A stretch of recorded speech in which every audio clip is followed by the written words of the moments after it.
नमस्कार। टुडे हिमाचल में आपका बहुत बहुत स्वागत है। मैं हूं आपके साथ भावना रेनॉल्ड और चलिए देखते हैं शाम की बड़ी खबरों को फटाफट। हिमाचल में 3 दिन भारी बारिश का अलर्ट, जानिए 2 जुलाई तक का मौसम पूर्वानुमान। मौसम विभाग के अनुसार हिमाचल प्रदेश के कुछ हिस्सों में अगले 3-4 दिनों के भीतर दक्षिण पश्चिम मानसून के आगे बढ़ने के लिए परिस्थितियां अनुकूल होने की संभावना है। प्रदेश में मानसून की दस्तक झमाझम बारिश के साथ होने के आसार हैं। मौसम विज्ञान केंद्र शिमला ने प्रदेश में 3 दिनों तक भारी बारिश का अलर्ट जारी किया है। राज्य में 28 जून से 2 जुलाई तक लगातार बारिश का पूर्वानुमान है। इस दौरान अंधड़ चलने का येलो अलर्ट भी जारी किया गया है। वहीं 28 से 23 जून तक भारी बारिश का येलो अलर्ट जारी हुआ है। वहीं आज राजधानी शिमला में बादल छाए रहने के साथ हल्की धूप खिली है। गुरुवार को भी कुछ स्थानों पर मौसम खराब रहने के आसार हैं। इन जिलों के लिए भारी बारिश का अलर्ट।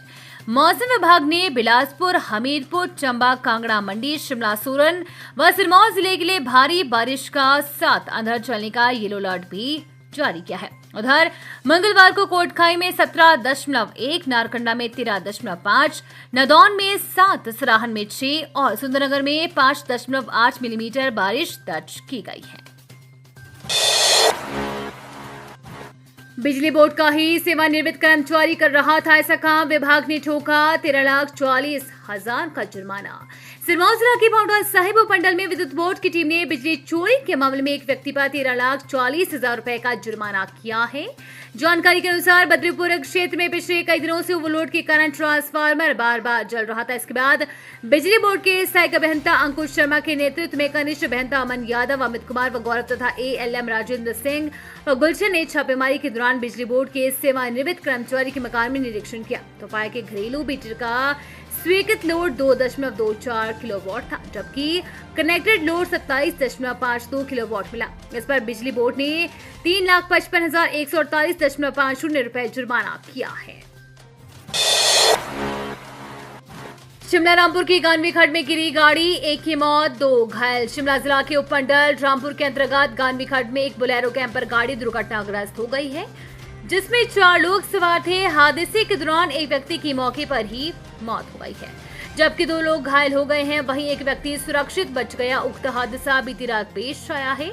हादसे में मारे गए व्यक्ति की पहचान रामलाल पुत्र शाडूराम निवासी गांव मोलगी के तौर पर हुई है, जबकि घायलों की पहचान राधा देवी पत्नी रामलाल और अर्जुन पुत्र नारायण दास के रूप में की गई है, जिन्हें अस्पताल में भर्ती किया गया है।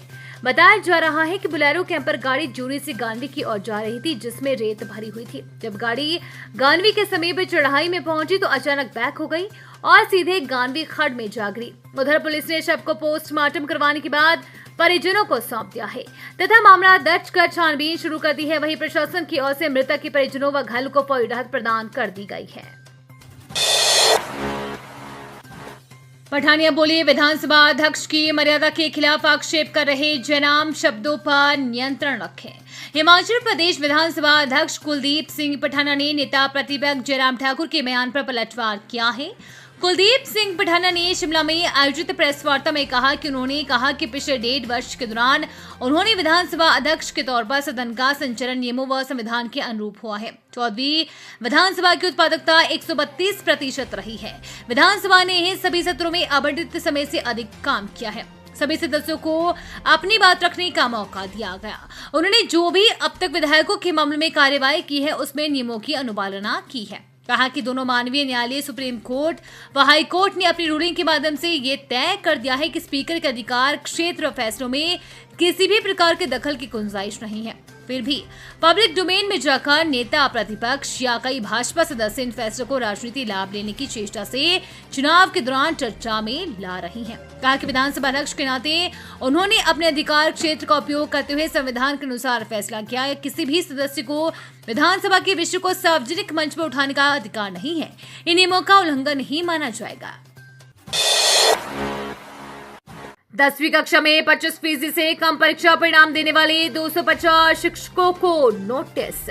हिमाचल प्रदेश स्कूल शिक्षा बोर्ड की 10वीं कक्षा के नतीजों में 25% से कम परिणाम देने वाले 116 स्कूलों के 250 शिक्षकों को नोटिस जारी हुए हैं। प्रारंभिक शिक्षा निदेशालय ने प्रशिक्षित स्नातक शिक्षकों को 15 दिन में कारण बताओ नोटिस का जवाब देने के लिए कहा है। विषयवार 25% से कम परीक्षा परिणाम देने वाले इन शिक्षकों को इस बार वार्षिक इंक्रीमेंट नहीं मिलेगी। शिक्षकों की एसीआर में भी इसकी एंट्री की जाएगी। इसके अलावा चेतावनी पत्र भी जारी होंगे। कुल 116 स्कूलों में 30 स्कूल ऐसे भी हैं जहां परीक्षा परिणाम शून्य रहा है। प्रारंभिक शिक्षा निदेशक आशीष कोहली ने बताया कि कम परिणाम देने वाले शिक्षकों से जवाब तलबी शुरू की गई है। शिक्षा विभाग के अधिकारियों ने बताया कि 25% से कम परीक्षा परिणाम देने वाले 116 स्कूलों के 250 टीजीटी को कारण बताओ नोटिस जारी करने की प्रक्रिया शुरू कर दी है। कुछ शिक्षकों को नोटिस दे दिए गए हैं, कुछ को नोटिस भेजने की प्रक्रिया जारी है। बीते दिनों शिक्षा निदेशालय ने स्कूल शिक्षा बोर्ड धर्मशाला से 10वीं कक्षा के परीक्षा परिणाम की पूरी डिटेल ले ली गई थी। इस रिपोर्ट के आधार पर अब कार्यवाही शुरू की गई है। रिपोर्ट में पाया गया है कि कुछ स्कूल ऐसे भी हैं जहां शिक्षकों की संख्या प्राप्त होने के बाद भी परिणाम अच्छे नहीं आ रहे हैं। ऐसे स्कूलों की संख्या अधिक है जहां शिक्षकों की कमी रही। संजौली हेलीपोर्ट से अगले महीने शुरू होंगी उड़ानें, डीजीसीए की टीम ने किया निरीक्षण। राजधानी शिमला के संजौली हेलीपोर्ट से अगले महीने उड़ानें शुरू हो जाएंगी। डीजीसीए यानी कि directorate general of civil aviation की टीम ने सोमवार को संजौली हेलीपोर्ट का निरीक्षण किया। हेलीपोर्ट की व्यवस्थाओं को लेकर टीम ने संतोष जताया है। दिल्ली लौटने के बाद रिपोर्ट तैयार कर डीजीसीए पर्यटन विभाग को उड़ानें शुरू करने के लिए लाइसेंस जारी करेगी। मुख्यमंत्री का हेलीकॉप्टर भी अब संजौली हेलीपोर्ट से ही उड़ान भरेगा। हेलीपोर्ट की शुरू होने से शिमला में पर्यटन गतिविधियों को बढ़ावा मिलेगा। हेल्थ इमरजेंसी के दौरान इसी हेलीपोर्ट से रोगियों को पीजीआई चंडीगढ़ और एम्स के लिए एयरलिफ्ट किया जाएगा। सावधान, 30 तारीख को न जाए ब्यास किनारे, खोले जाएंगे लाजी बांध के गेट, बंद रहेगा बिजली उत्पादन। हिमाचल प्रदेश राज्य विद्युत परिषद के 126 मेगावाट क्षमता के लाजी बांध से 23 जून को गाद निकासी के लिए सुबह 6 बजे सभी गेट खोले जाएंगे। इससे निचले क्षेत्रों में ब्यास नदी का जलस्तर बढ़ना तय है। प्रशासन ने पर्यटकों व स्थानीय लोगों से आग्रह किया है कि इस दौरान लाजी बांध से लेकर पंडोह बांध तक ब्यास नदी के किनारे न जाए ताकि किसी का नुकसान न हो। गाद निकासी के चलते लाजी पनविद्युत प्रोजेक्ट में भी एक दिन बिजली उत्पादन बंद रहेगा। मानसून से पहले हर वर्ष बांध से गाद निकासी की जाती है ताकि बाद में किसी प्रकार की समस्या का सामना न करना पड़े। ब्यास, पार्वती और तीर्थ नदी में मानसून में काफी गाद आती है। गाद का असर बिजली उत्पादन के अलावा जल भंडारण क्षमता पर भी पड़ता है।